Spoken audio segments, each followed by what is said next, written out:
할렐루야. 네, 감사합니다. 우리 옆에 분에게 한번 할렐루야 하고 인사하겠습니다. 할렐루야, 잘 오셨습니다. 우리의 인생의 궁극적인 목표는 구원을 받는 것이죠. 우리의 구원은 믿음에 있습니다. 하나님이 우리에게 독생자 예수 그리스도를 보내주시고, 그것은 우리가 그분을 믿는 누구든지 그를 믿는 자마다 영생을 얻게 그렇게 하셨습니다. 우리가 구원을 얻는 유일한 것은 믿음이지요.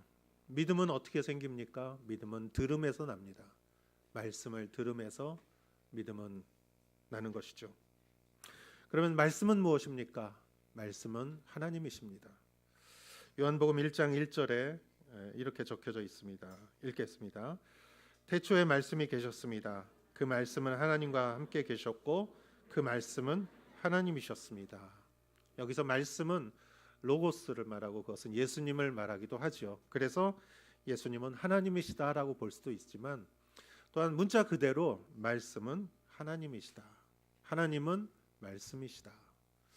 그렇기 때문에 우리의 믿음은 하나님을 만날 때, 말씀이신 하나님을 만날 때 믿음이 생기는 것이고 그 믿음으로 우리는 구원을 받는 것이죠. 하나님을 만나는 것. 우리가 믿음을 설명하면서 가장 많이 우리가 이렇게 말하는 인물이 있습니다. 그 사람은 바로 아브라함이죠. 믿음의 조상 아브라함을 우리는 말합니다. 아브라함은 하나님을 만났습니다. 아브라함은 하나님을 계속 만났고 아브라함은 하나님을 통해서 그 믿음을 완성했습니다. 오늘은 아브라함이라는 인물을 통해서 우리 믿음이라는 것을 다시 한번 생각해 보고자 합니다.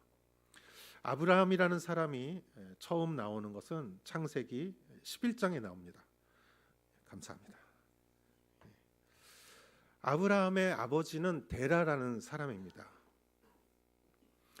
데라라는 사람은 아브라함과 그 며느리 사라 그리고 손자 롯을 데리고 가족을 데리고 원래는 그 사람들이 우르라는 곳에 살았어요. 그런데 우르라는 곳에서 가나안을 향해서 출발을 했습니다. 그런데 어떤 일인지 하란이라는 곳에서 머물렀어요. 그리고 데라는 그곳에 정착을 했습니다. 그리고 거기서 데라는 죽었습니다. 여러분 지도를 보시면은 오른쪽 아래에 있는 것이 우르라는 곳이고 가운데 위에 있는 곳이 하란이라는 곳이죠. 거기서 조금 아래 왼쪽으로 내려가면 거기에 가나안이 있습니다. 그 하란에서 데라는 죽었고 거기에서 하나님께서 이번에는 아브라함을 부르십니다. 그래서 아브라함에게 내 고향, 친척, 아버지의 집을 떠나 내가 내게 보여주는 새로운 땅으로 가라. 내가 너를 큰 민족으로 만들고 내게 복을 주어 내 이름을 크게 할 것이다. 너는 복의 근원이 될 것이고 너를 축복하는 자는 축복을 받을 것이고 너를 저주하는 자는 저주하리라. 땅의 모든 족속이 너로 인해 복을 받을 것이다. 하나님은 아브라함에게 이 약속을 해주셨습니다. 아브라함은 75세에 모든 것을 정리하고 새로운 믿음의 여행을 시작했습니다. 75세라는 나이는 새로운 것을 시작할 나이는 아니죠. 오히려 이제까지의 삶을 정리하고 그러한 나이인데 아브라함은 새로운 출발을 시작했습니다. 아브라함은 이미 그곳에서 많은 기득권을 갖고 있었을 것입니다. 그러나 그것을 그는 포기했습니다. 얼마든지 안정된 삶을 누릴 수 있었지만 그는 새로운 땅에 대해서 그 땅을 리서치해보고 찾아보고 조사해보지 않고 오직 하나님의 말씀만을 믿고 그는 새로운 출발을 시작했습니다. 만약 이러한 말씀을 동일한 말씀을 하나님께서 나에게 하신다면 나는 갈 수 있을까? 너는 지금 이곳을 떠나서 내가 지시한 땅으로 가라. 동남아시아로 가라. 너는 아프리카로 가라. 너는 러시아로 가라. 이렇게 하나님께서 정말 나에게 말씀하신다면 나는 그 말을 곧바로 순종할 수 있을까 생각해 보았습니다. 그러나 아브라함은 망설이지 않고 곧바로 순종했고 실천했습니다. 아브라함이 어떻게 그럴 수 있었을까? 저는 묵상하고 생각해 보았습니다. 저는 생각하면서 묵상하면서 아브라함이 그렇게 할 수 있었던 이유는 오직 한 가지가 아닌가 생각합니다. 그것은 아브라함이 정말로 하나님을 만났기 때문이라고 저는 생각합니다. 하나님의 본 모습을 그가 보았고 만났고, 그래서 믿음의 눈으로 하나님을 바라보았기 때문에 가능했다고 생각합니다. 히브리서 11장 3절에는 이런 말씀이 있습니다. 읽어보겠습니다. 믿음으로 우리는 온 세상이 하나님의 말씀으로 창조됐고 따라서 보이는 것은 나타난 것으로 말미암아 지어지지 않은 것을 압니다. 아멘. 우리의 이 세상을 보면 너무나 큰 하늘을 보고 바다를 보고 산천 초목을 보면 너무나 아름답고 웅장하고 놀라울 때가 있습니다. 그러나 그 모든 것을 만드신 분은 눈에 보이지 않는 하나님이시다. 이것을 믿음으로 알 수 있다라는 것이죠. 아브라함이 하나님을 만났을 때, 창조주 하나님을 만났을 때 그의 마음은 얼마나 뛰었을까? 그분의 그 위대하심과 그분이 하시는 모든 약속이 얼마나 신실하신 것인 것을 그는 너무나 강렬한 하나님과의 만남에 그는 곧바로 하나님을 믿는 믿음의 여정을 시작했다고 저는 믿습니다. 그는 그 믿음대로 살았고 믿음대로 죽었습니다. 여러분, 우리가 오늘 이 예배에 왜 왔습니까? 오직 우리의 목적은 하나이죠. 이 예배를 통해서 살아계신 하나님을 만나기 위한 것이죠. 할렐루야. 저는 여러분이 이 공동체에 임하시는 하나님의 임재를 만나는, 그리하여 여러분의 믿음을 더욱더 굳건하게 하는 그러한 시간이 되기를 주님의 이름으로 축원합니다. 아브라함은 하나님을 만났고 믿음의 여행을 시작했습니다. 그러나 아브라함의 더 위대한 점은 그 믿음의 여행을 시작했을 뿐만이 아니라 오랫동안 그 믿음의 여행을 지속했습니다. 아브라함은 약속의 땅 가나안으로 갔습니다. 그곳에는 기근이 있었고 그곳에서는 자기의 누이를 뺏길까봐, 아내를 뺏길까봐 누이 동생이라고 해야 했던 그런 일이 있었습니다. 그는 때로는 쫓겨나야 했고 그러한 여러 가지 곤경과 역경 속에서 그는 믿음을 계속 지키며 살아갔습니다. 그러나 아브라함에게 있어서 가장 큰 역경은 그가 나이를 먹어간다는 사실이었습니다. 75세에서 76세, 77세, 78세 1년 한 해가 지나면서 그의 몸은 쇠약해졌을 것입니다.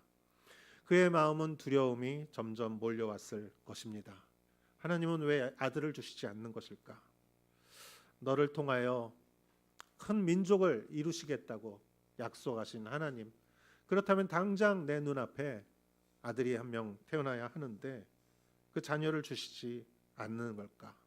하나님은 왜 시간을 이렇게 끄는 것일까? 하나님은 내가 우르에서 하란에서 떠난 것이 잘못된 결정은 아니었을까? 그의 마음에 믿음이 식어지는 그러한 기간이 있었을지도 모릅니다. 그러나 그러한 아브라함을 하나님은 부르십니다. 창세기 15장 5절에 하나님은 아브라함을 이렇게 부르십니다. 한번 읽어보겠습니다. 아브라함을 밖으로 데리고 나가 말씀하셨습니다. 하늘을 올려다보고 별을 세어보아라. 과연 셀 수 있겠는가? 그리고 여호와께서 말씀하셨습니다. 내 자손도 이와 같이 될 것이다. 아멘. 아브라함은 밤하늘의 별을 바라보았을 것입니다. 그 별은 정말 아름답게 빛나고 있었을 것입니다.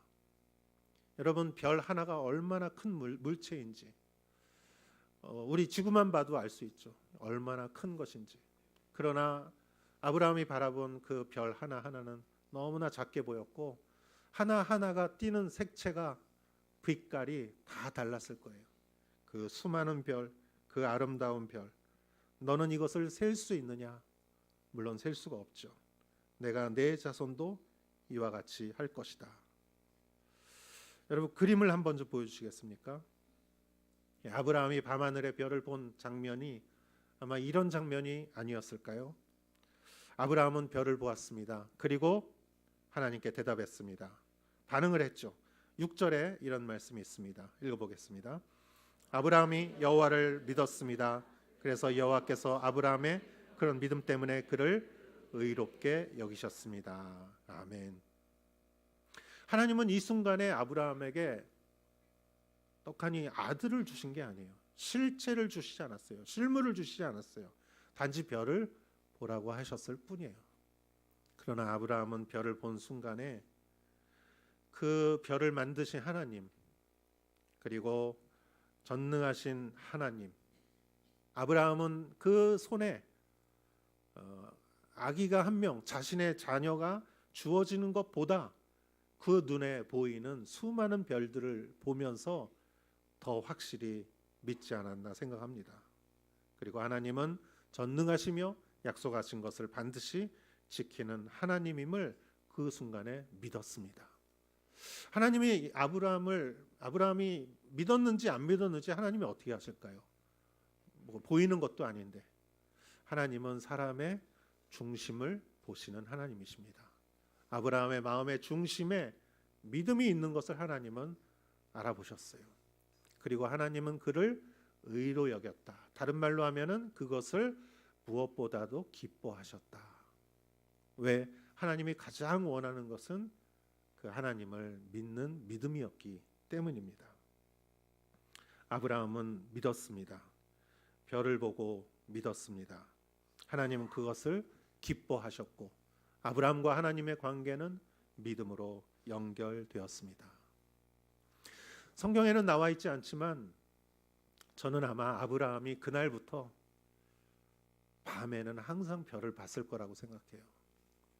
밤에 항상 밖에 나가서 별을 보며 나에게는 지금 자녀가 없지만 하나님이 반드시 주신다고 했으니 저 하늘의 별과 같이 내 자손이 하나님의 약속의 자녀를 하나님께서 이루어 주실 것이라고 그는 믿었죠.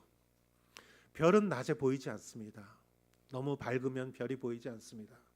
그러나 어두우면 어두울수록 밤하늘의 별은 빛나게 마련입니다.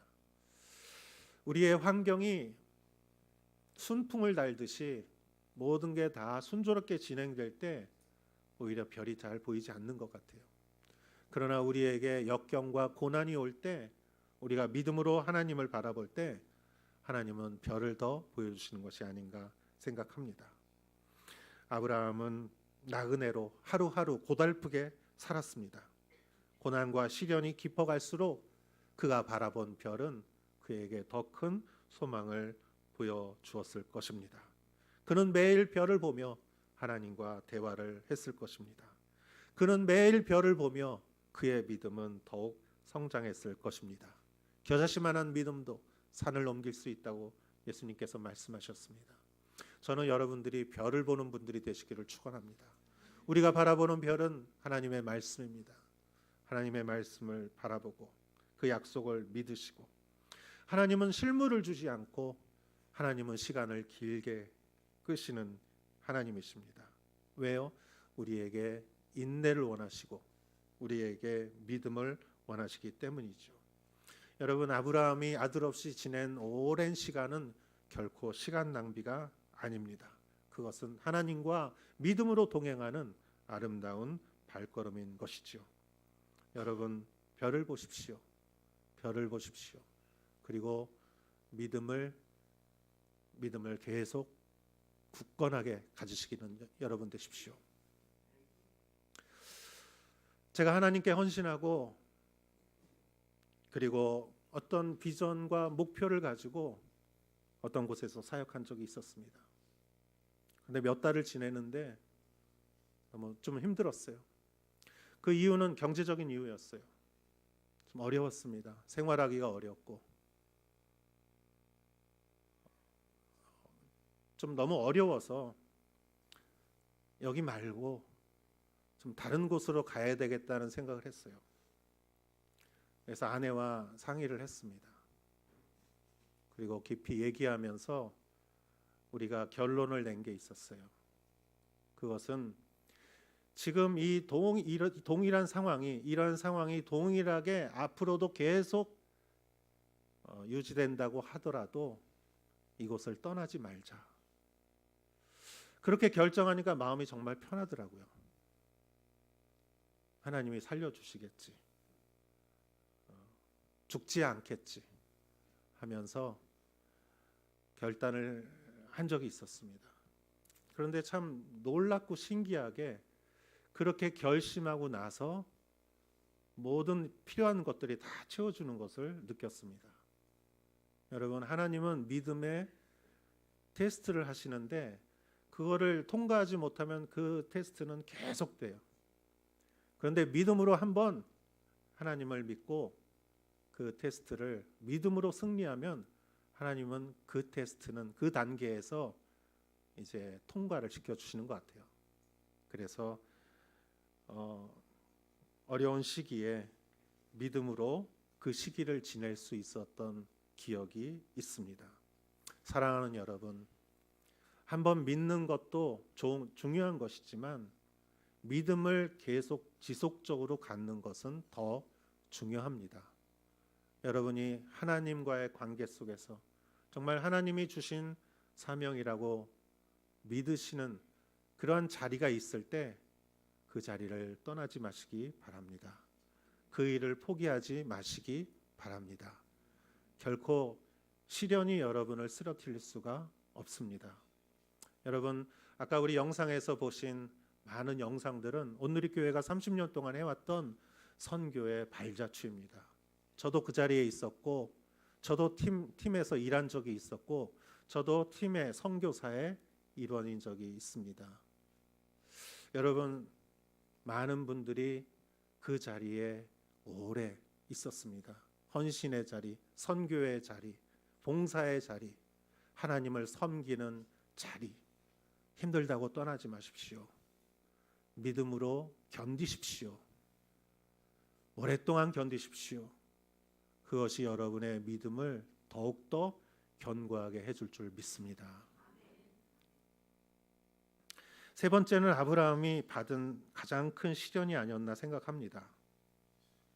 하나님은 아브라함에게 한 가지를 더 요구하십니다. 사실 그것이 오늘 우리가 읽은 성경 본문의 말씀입니다. 하나님이 결국 아브라함에게 아들을 주십니다. 그 아들은 기적의 아들이었습니다. 결코 아들을 가질 수 없는 아브라함과 그 아내 사라는 자녀를 가질 수 없는 나이였음에도 불구하고 믿음으로 기적으로 아들을 하나님이 주셨습니다. 그리고 그 아들은 기적의 아들이며 믿음의 아들이며 그리고 약속의 표징으로서의 아들이었습니다. 그런데 하나님께서는 그 아들을 번제물로 바치라고 명령하십니다. 창세기 22장 2절에 이런 말씀이 있습니다. 같이 읽겠습니다. 여호와께서 말씀하셨습니다. 내 아들, 내가 사랑하는 내 외아들 이삭을 데리고 모리아 땅으로 가서 내가 네게 지시하는 산에서 그를 번제물로 바쳐라. 아멘. 내 아들, 내 종도 아니고 내 양자도 아니고 내 몸에서 난 너와 사라 사이에서 난 너의 아들, 더구나 내가 사랑하는 아들, 또한 너의 외아들. 하나님은 다 아시고 계셨어요. 모르신 것이 아니었어요. 그러나 그 이삭을 데리고 모리아 땅으로 가라. 모리아 땅으로 가야 돼요. 다른 곳으로 가면 안 돼요. 그리고 내가 내게 지시한 산으로 가라. 다른 산으로 가면 안 돼요. 그 산으로만 가야 돼요. 그래서 그곳에서 번제물로 바쳐라. 여러분, 번제물이 무엇입니까? 이삭을 죽여서 제물로 바치라는 것이죠. 그림을 좀 보여주시겠습니까? 이렇게 제단을 만들고 그것을 불태우기 위해서 나무를 좀 쌓아놓고 제물을 바치는 것이 번제죠. 이삭을 그렇게 바치라는 것이 하나님의 명령이었어요. 그런데 여러분, 여기서 하나님은 모순된 명령을 하십니다. 왜냐하면 이삭을 통해서 그 자녀를 낳을 것이라고, 이삭을 통해서 그 후손이 만들어질 것이라고 말씀하셨는데, 여기서는 이삭을 죽이라는 것은 하나님은 스스로의 약속을 스스로가 깨는 것인지 모순이 되는 것이죠. 아브라함은 매우 혼란스러웠을 거라고 생각했는데 성경은 그러한 모습이 전혀 나오지 않았습니다. 성경에 보면 아브라함은 다음날 아침 일찍 일어나서 종들을 데리고 이삭을 데리고 짐들을 챙겨서 모리아 산을 향해서 갑니다. 그의 행동은 복잡하지 않았습니다. 단순했습니다. 믿음의 행동의 특징은 단순하다는 것이죠. 그곳에서 제단을 쌓고 아들을 이삭을 묻고 나무 위에 눕히고 그리고 이삭을 죽이려고 하는 순간에 하나님의 천사가 그에게 말합니다. 그 아들에게, 내 아들에게 손대지 말라. 그리고 이렇게 말씀하십니다. 내가 내 아들 곧 내 외아들까지도 내게 아끼지 않았으니 이제 내가 하나님을 경외하는 것을 내가 알았노라. 내가 아끼지 아니하였으니 하나님을 경외하는 것을 내가 알았노라. 사실은 여러분, 이 아브라함의 이 세 번째 그 시련이 오늘 성경의 말씀이기도 합니다. 아브라함의 행동이 있은 이후에 2000년 후에 이 히브리서를 지은 저자는 아브라함의 행동에 대해서 오늘 성경의 말씀처럼 이렇게 말합니다. 오늘 성경 말씀 17절을 읽어보도록 하겠습니다. 믿음으로 아브라함은 시험을 받을 때 이삭을 바쳤습니다. 그는 약속들을 받은 사람이면서도 자기 외아들을 기꺼이 바치려 했습니다. 아멘. 아브라함이 이삭을 바친 것은 믿음으로 한 행동입니다. 그런데 약속을 받은 사람이면서도 하나님이 내가 너를 통해서 큰 민족을 이루리라라는 약속을 받았어요. 그렇기 때문에 그 약속의 열쇠는 이삭이에요. 이삭을 통해서 그 자손이 번창하게 되는 것이죠. 그런데 이삭을 바치라니, 이거는 모순이 되는 것이죠. 이것은 어떻게 이해할 수 없는 것이에요. 해석될 수 없는 것이에요. 그러면서도 자기 외아들을 기꺼이 바치려고 했다. 아브라함은 도대체 왜 어떻게 이렇게 할 수 있었는가? 그 설명이 18절에 나옵니다. 18절 읽어보겠습니다. 하나님께서 전에 말씀하시기를 내 자손이라 꼭 불릴 사람은 이삭으로 말미암을 것이다 라고 하셨습니다. 아멘. 18절에는 대답이라기보다는 다시 한번 그 모순점을 부각시켜 주죠. 하나님께서 전에 내 자손이라고 불릴 사람은 이삭으로 말미암는 그 후손이다라는 거예요. 하나님이 분명히 이삭의 자손이라고 말씀하셨어요. 그렇다면 절대 이삭을 죽이면 안 돼요. 그러면 하나님의 약속은 하나님 스스로가 깨버리는 것이 되는 것이고, 하나님은 스스로 모순적인 하나님이 되어 버리는 것이죠. 그러나 하나님 안에서 이것은 결코 모순이 아니었고, 믿음 안에서 이것은 해석할 수 없는 일이 아니었습니다. 그것이 19절에 나오죠. 읽어보겠습니다. 아브라함은 하나님께서 죽은 사람도 살리실 수 있다고 생각했습니다. 그러므로 비유로 말하자면 그는 이삭을 죽은 사람들로부터 돌려받은 것입니다. 아멘. 아브라함은 무엇을 믿었느냐? 하나님은 죽은 사람도 살리실 수 있다고 믿었습니다. 하나님은 유에서 물을 만드시는 분이고, 하나님은 죽은 사람도 살리시는 하나님이시니, 하나님을 만났고 하나님과 동행했고 하나님을 깊이 이해하는 아브라함은 하나님이 전능하시고 하나님은 사랑에 풍부하신 분이기 때문에 절대 하나님은 나를 곤란하게 하시는 하나님이 아니라는 것, 그리고 하나님은 특별한 계획을 갖고 계시는 하나님이라는 것을 그는 믿고 알았습니다. 그래서 이삭을 죽은 사람도 살릴 수 있는 하나님이시니, 그분이 명령하시니 이삭을 바치려고 했던 것이죠.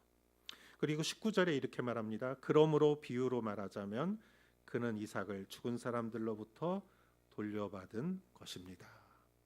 이삭을 실제 아브라함이 죽이진 않았어요. 그리고 이삭은 죽지 않았어요. 그 순간에.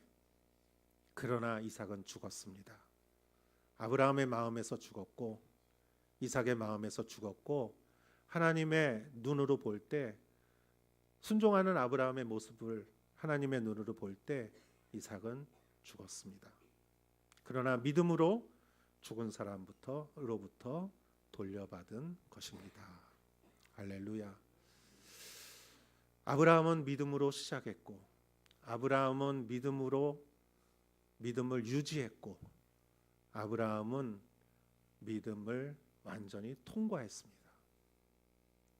저는 이 말씀을 보면서 어떤 목사님 말씀이 생각이 났어요. 그 목사님이 이렇게 말씀하셨어요. 최선에 가장 방해되는 것은 차선이다. 가장 좋은 것, 최선의 것을 그 길을 막는 것은 때로는 그것보다 그 다음에 좋은 것, 차선이 최선을 방해할 수가 있다. 그러면서 이런 말씀도 하셨습니다. 설교하는 사람에게 있어서 가장 그 설교를 어렵게 하는 것은 좋은 설교하려는 마음이다.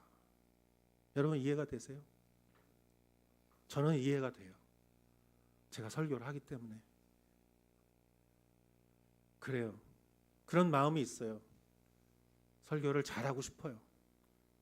성도님들이 은혜 받았으면 좋겠고, 목사님 은혜 많이 받았습니다. 좋습니다. 그러면 기뻐요. 그게 잘못된 것도 아니고 나쁜 것도 아니에요. 그러나 차선이에요. 제일 중요한 건 무엇입니까? 하나님의 말씀을 그대로 전하는 것이죠. 그러나 좋은 설교를 하는 것이 진짜 하나님의 말씀을 전하는데 방해가 될 때가 있습니다. 왜냐하면 그렇게 생각하다 보면 하나님이 무엇을 말하려고 하시는 것보다 좋은 설교하는 게 목적이 되기 때문이죠. 정말 그렇습니다. 최선을 때로는 차선이 방해합니다. 그것이 결코 나쁜 것은 아니에요. 그래서 어떻게 해야 되느냐? 차선을 하나님께 드려야 돼요. 차선을 아예 하나님께 드릴 때 그것으로부터 자유로울 수가 있어요. 예수님이 이 땅에 오신 목적이 무엇입니까? 십자가를 지시는 것이죠. 하나님의 아들로서, 죄 없는 하나님의 아들로서 예수님은 얼마든지 하나님의 아들임을 증명할 수 있었어요. 기적으로도 증명할 수 있었고 예수님은 다른 것으로도 다 증명할 수 있었어요. 그러나 예수님은 우리를 긍휼히 여기시고 우리를 구원하시는 것이 목표였기 때문에 십자가의 길을 가셨고 그 십자가를 나중에 온 세상에 전하게 하기 위해서 제자들을 택하신 것이에요. 예수님은 십자가가 목표였고 십자가를 위해서 제자들을 택했어요. 제자들이 처음엔 예수님을 잘 못 알아봤어요. 그냥 좋은 선생님, 좀 이렇게 인기 있는 사람. 그러나 알면 알수록 예수님은 하나님의 아들임을 그들이 알았어요. 사람들이 나를 누구라 하느냐? 주는 그리스도요 살아계신 하나님의 아들이십니다. 이런 고백을 했을 때 예수님께서 이제야 애들이 좀 나를 아는구나 하고 십자가를 말씀하기 시작했어요. 사람들이 율법학자들과 바리새인과 제사장들이 나를 십자가에 못 박혀 죽게 할 것이다. 그러나 사흘 만에 다시 살아날 것이다. 그때 누가 방해했습니까? 제자들이 막았어요. 특히 베드로가 주님 절대 그렇게 해서는 안 됩니다. 예수님께서 말씀하셨습니다. 사단아 물러가라. 너는 하나님의 일을 생각하지 않고 사람의 일을 생각하는구나. 십자가를 전하게 하기 위해서 제자들을 같이 이렇게 가르쳤는데 그 제자가 예수님의 십자가를 막아서려고 했다는 것이죠. 최선을 때로는 차선이 방해할 때가 있습니다. 그러나 그 베드로도 성령을 받고 예수님을 완전히 알고 나서는 정말 십자가를 졌죠. 십자가를 전했습니다. 할렐루야. 여러분, 아브라함이 그 아들을 믿고 하나님이 주시는 그 믿음의 민족을, 그 꿈을 꾸고 갈 때 처음에는 이삭도 믿음이었어요. 그 손에 없었어요. 믿음이었어요. 그러나 하나님께서 기적적으로 그 이삭을 그 손에 쥐어 주셨어요. 보이는 것은 더 이상 믿음이 아니죠. 현실이죠.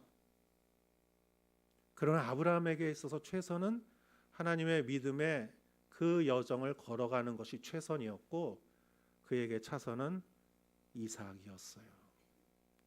그런데 눈에 보이는 이삭이 아마도 그 자기가 걸어가야 할 믿음의 여정보다 더 소중하게 생각되지 않았을까요? 네가 정말 이삭조차도 네가 그 믿음을 위해서 바칠 수 있느냐? 그랬을 때 아브라함은 다시 한번 생각했어요. 하나님이 얼마나 위대한 분인가. 그는 다시 한번 깨달았어요.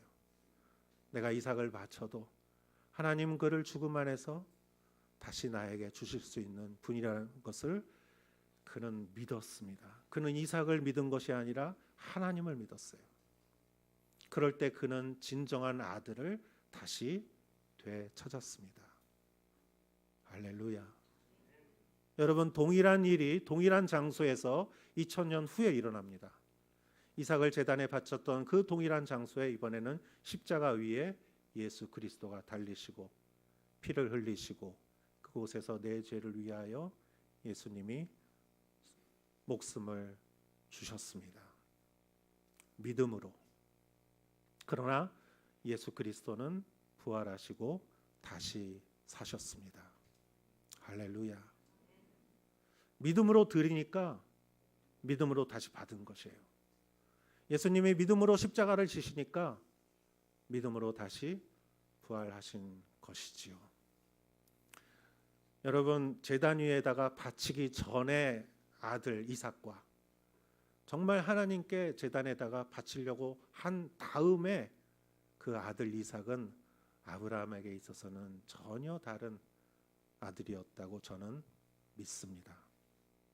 사랑하는 여러분, 우리는 때로는 착각할 때가 있어요. 하나님의 최선은 무엇인가? 우리가 하나님을 위해서 해야 될 차선이 하나님보다 더 소중하게 생각될 때가 있습니다. 내가 때로는 하나님을 만나는 것보다 내 봉사가 더 소중하게 생각될 수 있어요. 그것이 결코 나쁜 것은 아니고 그것이 얼마나 중요한 것인지는 하나님도 잘 아십니다. 그러나 아까 우리 간증하던 형제가 그러더라고요. 내 헌신도 내려놓겠다라는 말에 제가 너무 은혜를 받았어요. 그래요. 내 헌신조차 하나님께 제물 위에 드렸을 때 하나님은 진정한 헌신을 우리에게 주시는 것이지요. 결국 믿음은 무엇입니까? 하나님을 만나는 거예요. 하나님을 만나는 거예요. 하나님을 만나면 우리는 두려움 없이 새로운 일을 시작할 수 있어요. 하나님을 만나면 우리에게 오는 여러 가지 시련과 두려움과 역경을 우리는 이겨나갈 수 있습니다. 하나님을 만나면 하나님보다 더 소중하게 생각되는 것들도 다 하나님께 바치고 나면 하나님은 다시 그거보다 더 완전한 모습으로 나에게 소중한 것을 주시죠. 내 헌신을 바치면 하나님은 더 큰 헌신을 주시고 내가 받아야 될 모든 칭찬조차도 바치면 하나님은 진정한 칭찬을 주시는 분이세요. 할렐루야. 그것이 바로 믿음인 줄 믿으시는 여러분 되시기를 축원합니다. 기도하겠습니다.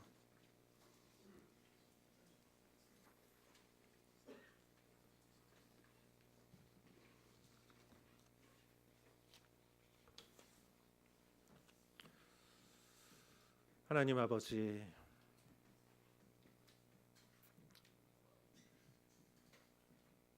우리에게 얼마나 좋은 것이 있다 할지라도 하나님보다 더 가치 있지는 않습니다.